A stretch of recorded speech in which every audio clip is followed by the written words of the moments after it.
consumable items can do some incredible things, such as enabling you to one-shot the final boss of the original Final Fantasy, or even, with well-timed usage, helping you to avoid a full wipe in Final Fantasy X-2 against devilish foes like Chak. Pulling off these feats just requires a bit of extra knowledge of how each game functions and the depths of their systems. Because when most people think about items, they often think about things like potions and ethers, consumables that are there to help top up pretty standard mechanics such as HP and MP, or revive fallen party members. They seldom think about how items can be used to manipulate games, pushing everything in their favour. But that's what we're going to be covering in this video, as we focus on items that are either classified as consumable or key, and how they can be used to break their respective games. As usual, we'll only be looking at one item per entry in the franchise, and this time we're going to highlight entries that were selected by you, the viewers. So if you're wondering why we haven't included things like the Holy War from Final Fantasy VIII, that's because this is our second video on the topic, and the previous video is linked in the description below. So let's dive straight in with a broken item from the original Final Fantasy. Back in 1987, home console role-playing games were still in their infancy. Dragon Quest had forged a path the year before, surprising gamers and developers alike with how they simplified what was rather a complicated genre. And at the centre of this was the command-based menu system. In that original Dragon Quest, there were 4 potential commands for characters to perform in combat: fight, run, spell, and item.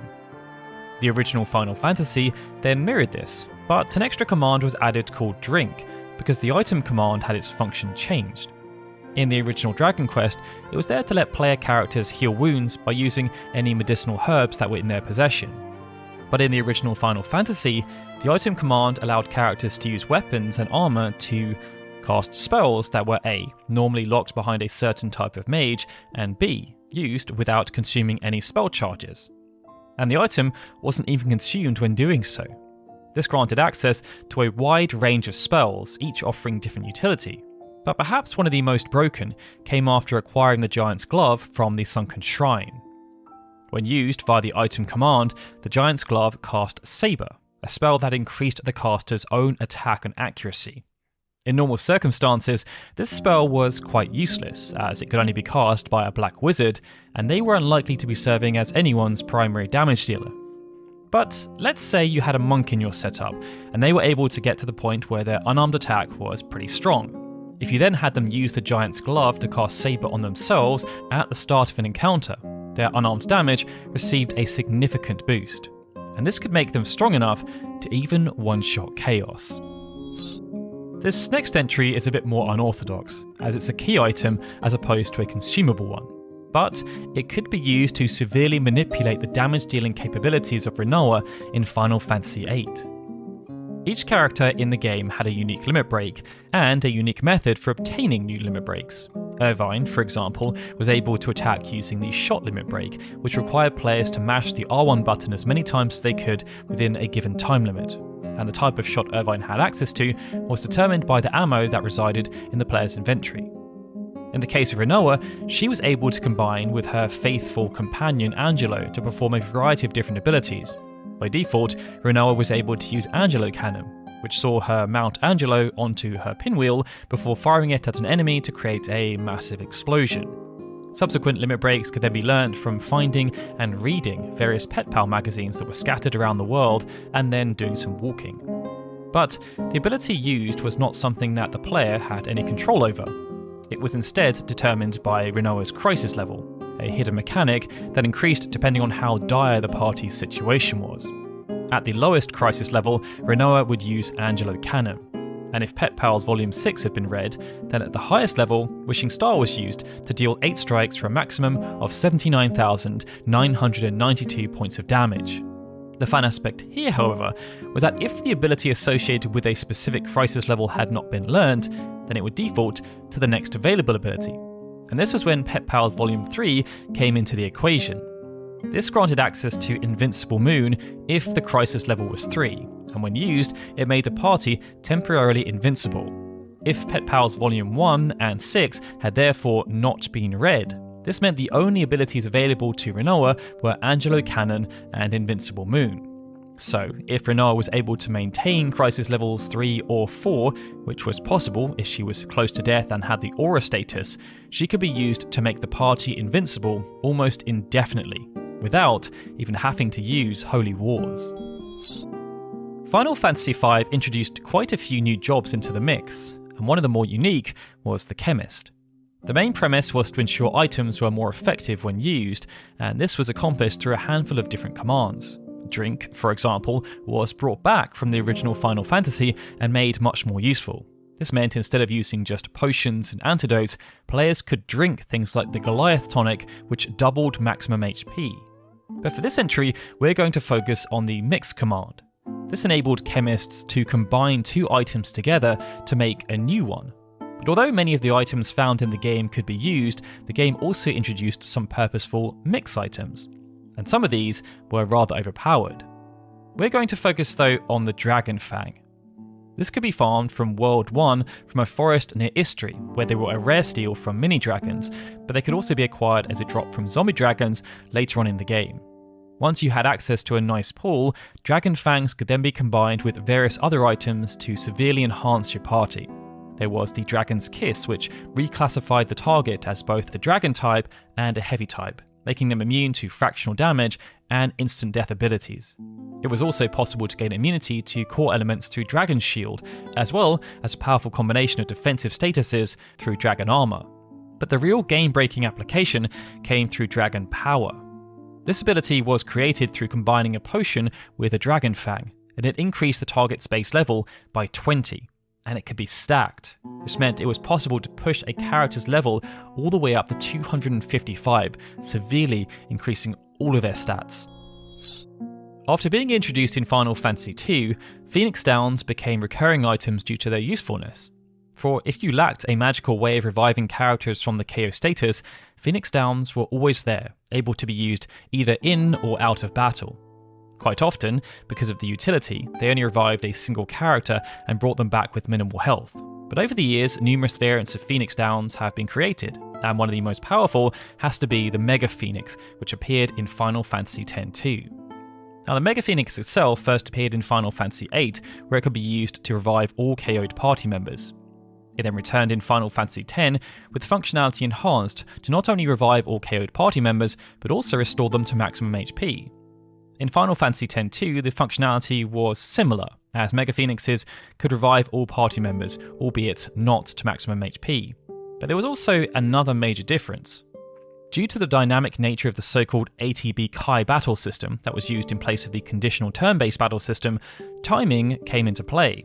And with perfect timing, this meant whoever used the Mega Phoenix could pull the party back from the brink. As in the absolute worst case scenario that could lead to a full party wipe, the Mega Phoenix could be used just before the moment of impact, with it then activating after the party died, before then reviving them and bringing them back into the fight. Due to the nature of this technique, it's quite hard to pull off, but if you knew what move was coming and had the timing down, Mega Phoenixes could be used to ensure you didn't ever see a game over screen, even against troublesome enemies like Chak. That then brings us onto a special item called the Primeval Brew, which started to be spoken about in the build-up to the release of Visions of Abyssia, the first part of the free add-on battle expansion for Final Fantasy XI. But at this point, nobody knew what the Primeval Brew actually did. They just knew it was going to cost 2 million Kruor. The exact function of this mysterious item then came up when the developers spoke to popular fansite FF Cyclopedia during their pre-launch media tour.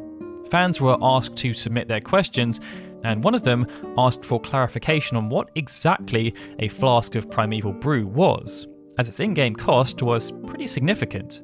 In response, the developers were rather candid, stating, "While the deepest secrets of this beatific beverage are not for us to reveal, its benefits include a plus 999 boost to all attributes, regen and refresh that restore 300 points of HP and MP every 3 seconds, and other effects sure to bewilder even the most brutal Abyssian fiends." When it then became available, players found out there was even more to the Primeval Brew than they realised. Upon consumption, it granted the Transcendency status for 3 minutes. As promised, this granted plus 999 to all attributes and regen and refresh with the promised potency. But it also set HP, MP, attack and defense to 9,999, set accuracy and evasion to plus 1000, granted regain of plus 500, and granted a magic attack bonus of plus 900 according to some user testing. In other words, the Primeval Brew made you into a literal god. The only downside was that if the brew was used by any member of an alliance during Gaia's Fate, victories towards Aeonic weapon progress were invalidated. Now, we've already spoken about one key item, which when used in isolation could influence the strength of a particular character. But there's another key item found in Final Fantasy IV that could be spent to influence the strength of any character. And that key item was the Pink Tail. This item has become infamous due to its punishing drop rate of 1 in 64, and that it could only be dropped from one enemy, Flam Princesses, in one dungeon, the Lunar Subterrane, and in one specific room in that dungeon, the Flam Princess room, which was located on floor B5. This meant trying to acquire Pink Tails could be quite tiresome, but you could at least increase the frequency by using the Siren item. When used, Sirens summoned the rarest cluster of monsters in that specific location, so when used in the Flam Princess room, they always summoned that enemy immediately. Pink Tails could then be traded with the father at the Adamant Isle Grotto for a piece of adamant armour, which was by far the strongest armour in the game. That then brings us onto our final entry, the hero drink from Final Fantasy VII, which served as a loose precursor to a similar item in Final Fantasy VIII that granted temporary invincibility. In Final Fantasy VII, hero drinks could be found in a few locations, while also appearing as a prize in the Chocobo Square. But instead of granting invincibility, it increased one ally's stats by a considerable amount. This meant strength, magic, defense, and spirit were all boosted by 30%. And what made this item quite broken was that it could even push characters beyond the normal cap of 255. In the most extreme instances, should the affected character already have 255 in each of those stats, then if multiple hero drinks were consumed on top of that, it could push their stats all the way up to 510 as the boost stacked to a cumulative maximum of 100%. This meant that even though characters affected by hero drinks weren't technically invincible, their stats were so high that they weren't far off. Stacking hero drinks could also be used as a way of enacting the damage overflow glitch, and if players made use of the W item glitch, then they would have plenty to go around.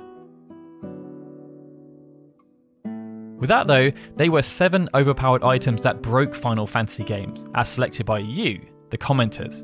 Be sure to share in the comments below which of these you've also taken advantage of, and if you enjoyed the video, feel free to hit that like button and subscribe for more. Alright everyone, with that, this is Daryl signing out. As always, I'd like to give a big thank you to all of our Patreon and YouTube membership supporters, especially Benjamin Snow, Chris M. Walker, Christopher Gardner, Clever Chavez, EXP Required on YouTube, Gregory, and Stephen, who are super special Onion Knight supporters, and of course, a big thank you to everyone for watching this video. I'll see you all again soon for more Final Fantasy goodness.